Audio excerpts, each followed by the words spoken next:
Sister stole my loser husband and he said, she's better, and parents said, don't bother the new family. I got angry and took money from family account and cut them off, but I should have seen it coming. The way my sister Elizabeth always made sure to walk in front of Jake, tossing her hair, laughing just a little too loudly at his jokes. The way his eyes followed her. The way he compared us. But I was too busy surviving to connect the dots. Jake and I had been married 8 years. We had 2 children, and I was the only one holding our lives together. I worked, paid the bills, took care of the kids, cooked, cleaned everything. And Jake? He was having a hard time. That's what he always said when I asked him why he didn't work. He had so much free time, but instead of helping me, he spent it at the gym, scrolling through his phone, or apparently staring at my sister. You should take better care of yourself, Amanda, he'd say. Look at Elizabeth. She works out, eats right. You should follow her lead. Yeah? Maybe you should get a damn job, Jake. I'd shoot back. It always pissed him off. But I didn't care. I was tired. We had moved in with my parents for a while because money was tight, not that Jake seemed to mind. And Elizabeth? She was 20, single, and loved the attention. She and Jake would stay up talking in the living room, whispering and laughing, even after I went to bed. He had more conversations with her than with me. I noticed the way he looked at her. And I saw the way she participated. Stretching in front of him in her tight little gym clothes, asking him to help her lift things she could easily carry herself, giggling at things that weren't even funny. My gut told me that something was wrong. But I ignored it. Because I didn't want to believe it. Then one afternoon, everything fell apart. My parents were at work, the kids were at school, and I had gone into town to run some errands. I told them I'd be gone for a few hours, but I finished early and came home earlier than expected. The house was quiet when I walked in. Something felt wrong. I made my way upstairs, and when I reached our bedroom door, I didn't hesitate. I pushed it open. And there they were. My husband. My sister. In our bed. They didn't even bother to explain. They just stared at me, trapped, exposed, and completely untroubled. I don't remember saying anything. I just turned and walked out. My hands were shaking so badly I could barely get my keys in the ignition. I drove without thinking and ended up in the parking lot of a gas station miles away. I sat there clutching the wheel, breathing hard, trying to make sense of what had just happened. Then the calls started. Over and over. 27 missed calls. Jake. Elizabeth. My mother. I ignored them all. I wasn't willing to listen to any of their bullshit excuses. Instead, I picked my kids up from school and took them to an amusement park. I didn't want to go home. I didn't want to face them. I just wanted to be with my kids, to pretend if only for a few hours that everything was normal. But deep down I knew that everything had changed. And I wasn't going back into that house as the same woman who'd left it. When I pulled into my parents' driveway that night, the kids were half asleep in the back seat, clutching their stuffed animals from the amusement park. They had no idea that their whole world had just been shattered. I, on the other hand, had never felt so awake. My heart was pounding, my fingers tightly gripping the steering wheel. I sat there for a moment, staring up at the house. The lights were on. They were waiting for me. I took a deep breath, got out of the car and walked inside. Jake. Elizabeth. My mother. My father. They were all sitting in the living room as if this was some kind of intervention, except I was the only one who had been wrong. I told my kids to go upstairs and turn on the cartoons, making sure the volume was high enough so they wouldn't hear what was coming next. Then I turned to my parents. So? I asked. You both know what happened. What do you have to say? My mom sighed. Amanda, if that's what they want, maybe it's for the best. Let them start their own family. Don't interfere. My father nodded. I stared at them, waiting for the part where they said they were joking. That part never came. Elizabeth didn't even look at me. She kept her eyes on the floor, like a child caught stealing candy. She didn't say a word. No apology. No remorse. And Jake? He leaned back on the couch like he didn't care and said, Elizabeth takes better care of herself than you do. You let yourself go, Amanda. Maybe if you made an effort. I think I laughed. Or maybe it was just the sound of something inside me snapping. I looked around the room, at these people I had spent my whole life loving and trusting. And I realized in that moment that I didn't belong here anymore. I turned to Jake. I'm taking the kids and filing for divorce. Fine, he said. Just like that. No fight. No regrets. As if the last 6 years had meant nothing. And me? I felt nothing for him either. I felt no pain. I didn't feel sadness. I just felt done. But I didn't leave empty-handed. That night, while everyone else slept, I packed my bags. I gathered every valuable thing I could find: cash, jewelry, anything I had bought with my money. Then, first thing in the morning, I went to work. Step 1. Get the kids out of school. I walked into the front office with a forced smile. We're moving. I need their records transferred. The receptionist barely blinked. 5 minutes later, I had everything I needed. Step 2. Quit my job. I walked into my boss's office and handed in my resignation. No notice. No explanation. I was done. Step 3. File for divorce. At the courthouse, I filled out the paperwork and turned it in. When they asked for Jake's contact information, I gave it without hesitation. Let him figure it out for himself. While all this was going on, I took the kids to a hotel. A small, cheap one across town. Jake never even called to ask where they were. Because why would he? They're your responsibility, Amanda. That's what he used to say whenever I asked for help. Whenever I begged him to step up, to be a father. Now his words were working against him. He didn't complain. Didn't demand to see her. He didn't even ask if they were okay. He was too busy playing house with my sister. But when I finally emptied the family account and closed it, that got his attention. I was back at the hotel with the kids when my phone started blowing up. First a text. Jake, where's the money? Then another. Jake, are you kidding me, Amanda? You emptied the account? Then the call started. I let them ring. 5 minutes later, another text. Jake, I'm getting a lawyer. You can't just take everything. I rolled my eyes. He was getting a lawyer? With what money? Then came the real kicker: my parents called. I let it go to voicemail. When I finally listened, my mother's voice was cold. Amanda, I don't know what you're thinking, but what you did was selfish. You took everything. You could have left something for the new family. The new family. That was the moment I knew there was no going back. I blocked them all. The next morning I packed up the kids, checked out of the hotel and hit the road. A new city. A fresh start. And the best part? I was finally free. Or so I thought. Because 2 weeks later, I got a message from an unknown number. You ruined everything. I need to talk to you. Please. Elizabeth. When I saw Elizabeth's name pop up on my phone, my first reaction was to block her. But something stopped me. You ruined everything. What the hell did I ruin? She got what she wanted: Jake. My parents' approval. The new family, they all acted like I was standing in the way of. So why was she reaching out now? I didn't answer. Instead, I put my phone down and focused on settling into my new life. My friend Sarah had helped me find an apartment, a small but cozy 2-bedroom, and had even gotten me a job at the local office where she worked. The kids were enrolled in a new school. Life was quiet.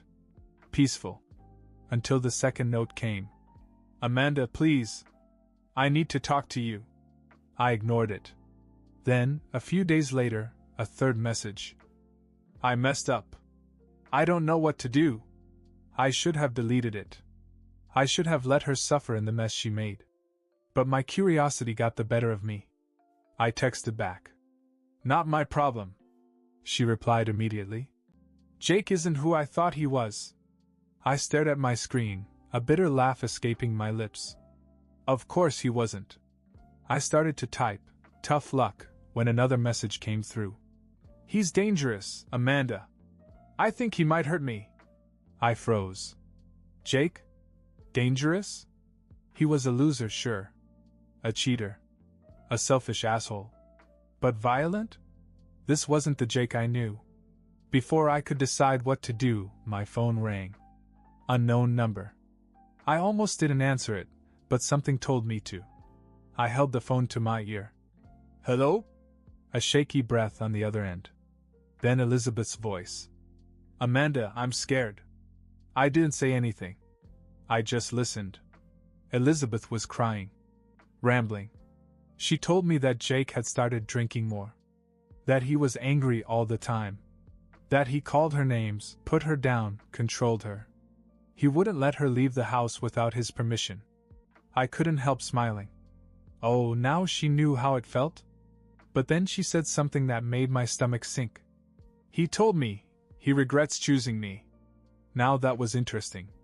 Elizabeth went on to say that she was trapped, that she didn't know how to get away from him. That he was getting more aggressive, more unpredictable. That she was pregnant, and she was afraid of what he would do when he found out. Pregnant. I felt nothing for her. No pity. No sadness. But what she said next sent a shiver down my spine. He keeps asking about you, Amanda. About where you went. I gripped the phone tighter. He says he deserves his money back. That you owe him. And if he finds you. Her voice cracked. I don't know what he's planning, but it's not good. I felt my pulse in my ears. Jake didn't care about the children. He barely cared about Elizabeth. But money? That was something he would come after me for. And now he was after me. I took a deep breath and made a decision. Elizabeth, I said, my voice cold. You've made your choice. You wanted him? You got him. I'm done saving people who betray me. She began to sob. Amanda, please. I hung up. And then what? I packed my kids, grabbed my essentials, and within the hour, we were gone. Because I knew Jake. And I knew he would find me. I just needed to make sure I found him first. I knew Jake wouldn't just disappear from my life. A man like him, lazy, entitled, and completely incapable of taking responsibility for anything, was never going to let this go. And I was right. A few days after I left town, a message popped up from an unknown number. You think you can just take everything and leave? You owe me, Amanda. I sighed. Here we go. I didn't reply. I knew that ignoring him would piss him off more than anything else, and sure enough, the messages kept coming. I'm getting a lawyer. You can't just take all my money. My parents are helping me fight this. That made me laugh. His parents? The same ones who barely acknowledged his existence. The ones who always made it clear that he was a disappointment. Yeah, right. And then another message. Your parents gave me money for a lawyer. You won't get away with this. This one was different. My parents. The same ones who told me to let them have their new family. Were now paying for Jake to come after me? I felt my stomach twist, but it wasn't sadness, it was pure anger. I had sacrificed for this family for years. I had done everything right. I had worked, I had raised my children, I had held my marriage together even when it was sucking the life out of me. And now they had taken his side?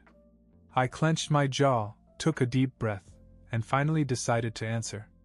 Jake, let me get this straight. You didn't fight for the kids. You never even asked where they were. You made it very clear you didn't want them. I could see he was reading my messages right away. I imagined him sitting in that disgusting little room he shared with Elizabeth, furiously typing, deleting, and retyping his reply. I didn't give him the chance. You don't want to be a father. You just want money. And now, instead of getting a job like a normal adult, you're using my own parents to finance your little tantrum? He finally replied. You've taken everything from me, Amanda. I deserve something. I actually laughed. I deserve something. I deserve something. But instead, I had picked up the pieces of my life while he sat on his ass waiting for someone else to save him. So I decided to end this conversation once and for all. Jake, I want to remind you of something. You betrayed me with my sister.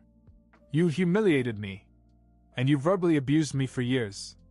I let that sink in before delivering the final blow.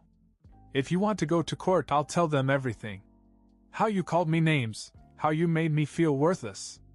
How you grabbed me when you were mad. How you threatened me. How you refused to work and left me to do it all alone. I will tell them that you are unstable. I will tell them that you never cared about these children. And I will make sure you lose in the most humiliating way possible. I waited. Read. No response. I knew exactly what he was thinking. He had once grabbed me hard enough to leave red marks. He had punched a hole in the wall after a fight. He had thrown a glass across the kitchen when he was drunk. There were no police reports, no official records, but we both knew the truth. And if it came down to my word against his, he wouldn't stand a chance. Finally, after a long silence, he sent one last message. You're so bad, Amanda. I smiled. Blocked. Jake could throw all the tantrums he wanted. He could waste my parents' money on a lawyer, cry about how unfair life was, pretend to be the victim. But at the end of the day, he didn't want his kids. He didn't want a family. He just wanted me to keep supporting him. And now? It would never happen again. For the first time in years, my life wasn't a constant storm of stress, exhaustion, and walking on eggshells. No Jake. No Elizabeth. No parents pressuring me to accept their betrayal. Just me and my kids, in a new town, building something better. And for the first time in a long time, things were actually going well. The place was small, but it was ours. A 2-bedroom rental in a quiet neighborhood, nothing fancy, but clean and safe. The kids got to pick out their own decorations, and watching them excitedly put up posters and string lights on the walls made my heart feel lighter than it had in years. They weren't just adapting, they were happy. Sarah had been a lifesaver, getting me a job in her office right away. At first, I was just grateful to have a steady income again, but within a few weeks, I began to notice something strange. People respected me. At my old job, I was just another overworked, underappreciated employee. But here, my boss actually noticed my work.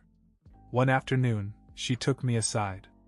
You know, she said, you're one of the sharpest employees we've had in a long time. There's a management position coming up. If you're interested, I'd like to consider you for it. A promotion. No one had ever offered me anything before. I had spent years holding it all together for Jake and the kids, and now someone was offering me a chance. Recognizing me. I smiled, and for the first time in a long time, I didn't hesitate. I'd love to. Emma, my daughter, had always been shy, but one day she came home from school beaming. Mom! I made a friend. Her name was Lily, a sweet girl in her class who happened to live in our apartment complex. Soon the two of them were inseparable, having playdates, making bracelets in the living room, whispering secrets in their little giggling huddles. Caleb, my son, had always been full of energy, and now, for the first time, he had an outlet for it: soccer. Coach says I'm really fast. He told me excitedly one afternoon after practice. He wants me to play forward in the next game. I hugged him, feeling so damn proud. That's awesome, buddy. Before, it was all about survival. Just making it to the next day. Now we lived. One night, as I was tucking Emma into bed, she looked up at me with her big sleepy eyes and said, Mom, you smile more now. I froze. I hadn't realized it, but she was right. I was smiling more, laughing more, sleeping better. I wasn't bracing myself for the next insult, the next argument, the next betrayal. I kissed her forehead and whispered, It's because we're finally free. And for the first time in a long, long time, I actually believed it. Months passed. Then a year. Life was good. Better than it had ever been. The kids were happy, I was thriving at work, and the past felt like nothing more than a bad dream I had finally woken up from. And then, one day, I got a message from Sarah. Sarah. Oh my God, Amanda. You are not going to believe what I just heard. I stared at my phone. A strange feeling crept up my spine. Me. What? She called immediately. Remember how you blocked everyone? Well, I ran into someone from your old town, and apparently things have gone to hell over there. I sat down, my heart pounding. What do you mean? Sarah took a deep breath. Your parents? They lost everything. Turns out they gave Jake money to go after me legally, but Jake, being Jake, blew most of it on gambling and booze. He never even hired a real lawyer, just some sketchy guy who took his money and ghosted him. And when my parents found out, they freaked. But the real kicker? They had taken out a loan to help Jake fight me in court. A loan they couldn't afford. And when they couldn't pay it back, the bank took their house. I blinked. They're homeless? Sarah hesitated. Not exactly, but they had to move into a tiny apartment. They lost their savings, their reputation is in tatters, and people in town are talking. I couldn't even process it. The same parents who told me not to get involved with the new family had destroyed their own lives trying to help that same family. And it got worse. Okay, but here's the best part, Sarah continued. Elizabeth? She's stuck with Jake. And she hates it. Oh, how the tables had turned. Apparently, Jake had never changed. He still refused to work, still blamed everyone else for his problems. But now Elizabeth was the one taking care of him, paying the bills, raising his child because, yes, she had the baby. And Jake? He treated her worse than me. She tried to leave him, Sarah said, but her parents won't take her back. They blame her for what happened. They blame her for everything. I almost choked on my drink. So let me get this straight, I said. She cheated on me for a man who ruined her life. My parents threw everything away for this man, and now? They're all miserable? Exactly. I sat there for a moment, letting it all sink in. I had spent years feeling like I wasn't enough. Like I had to fight to be loved, to be respected, to be valued. And now? The people who had betrayed me had destroyed themselves. And me? I had won. I wasn't bitter. I wasn't angry. I just didn't care anymore. I had my kids. I had a good life. And I had peace. And that was the best revenge of all.